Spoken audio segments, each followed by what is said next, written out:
Coach Yeng Yao, bilib kay RJ Abarrientos. Good news kay Justin Brownlee at RJ Abarrientos. Sigurado na ang BPC at Best Import Award. Ngayon nga na muling nakabalik ang Barangay Ginebra sa PBA Finals matapos nilang tapusin ang kanilang semi-series kontra Rain or Shine Elasto Painters. Ay bukod sa magandang balitang balik finals na silang muli, ay meron pang magandang balita patungkol kay Justin Brownlee at RJ Abarrientos. At yan ay yung kanilang individual awards. Unahin natin itong si Justin Brownlee. Ngayong Commissioner's Cup, si Justin Brownlee ang pinakamaliit na import. At nung hindi pa nagsisimula ang nasabing conference, ay marami na yung nagduda sa kakayanan ni Brownlee. Marami ang nagsasabi na masyado na itong matanda at hindi makakasabay sa mga mas bata at mas malalaking imports.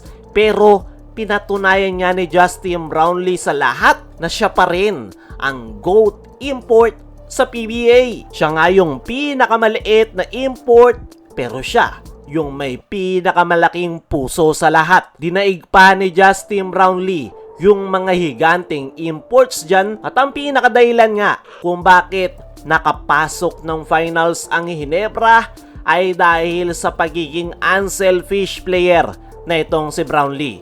Kilala natin si Brownlee, kayang-kaya nitong pumuntos kung kinakailangan, pero ang kaibahan niya sa lahat ay talagang ini-involve niya yung kanyang mga teammates. Kaya naman, kahit siya yung pinakamaliit na import, ay hindi yan naramdaman ni Brownlee dahil teamwork at chemistry yung kanyang ginamit. Paano nga ba natin nasabi na sigurado ng si Brownlee ang makakakuha ng Best Import Award? Simple lang, dahil wala na siyang kalaban dyan. Yung nangunguna nga sa Best Import Award ngayong conference ay si Bolbol.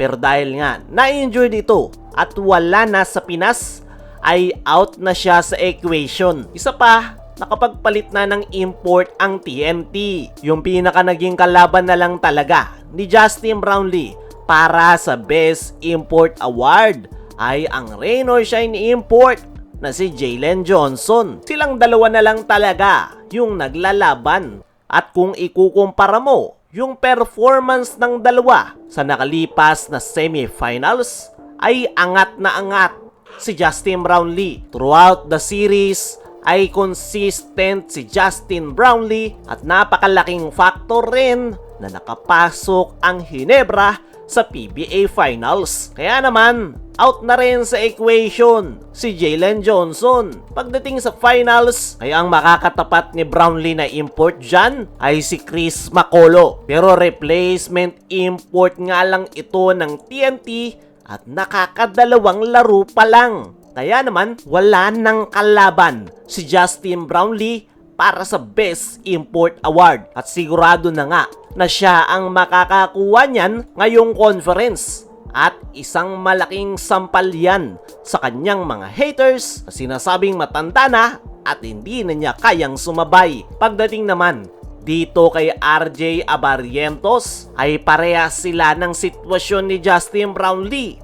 Wala na ring kalaban si RJ Abarrientos para sa BPC Award. Buong conference ay si RJ Abarrientos ang local leading scorer ngayong Commissioner's Cup. Sumusunod sa kanya si Robert Bolick at yan nga yung pinakakalaban ni RJ para sa BPC Award. Pero dahil mas maagang na out ang NLEX Road Warriors at hindi man lang nakapasok ng semifinals, ay out na si Robert Bolick sa BPC Award.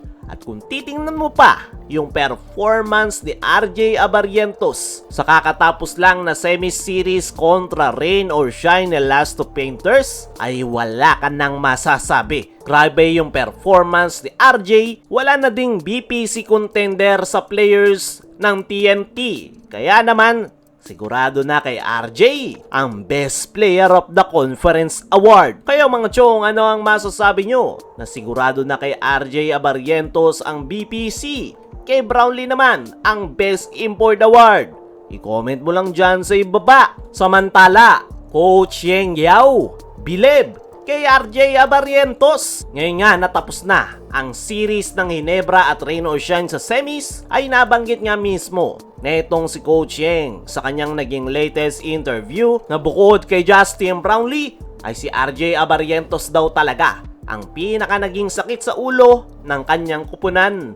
Ginawa nga daw nila ang lahat kung sino-sino na ang pinabantay, pero nagagawa pa rin daw ni RJ na makapuntos. Kaya naman, bilib na bilib itong si Coach Yeng kay RJ at naniniwala ito kay RJ Abarrientos ang BPC Award. Ayaw mga chong, ano ang masasabi nyo na bumilib si Coach Yeng kay RJ Abarrientos? Ano rin yung masasabi nyo na sigurado na kay Brownlee ang best import at RJ Abarrientos naman sa BPC Award? I-comment mo lang dyan sa ibaba.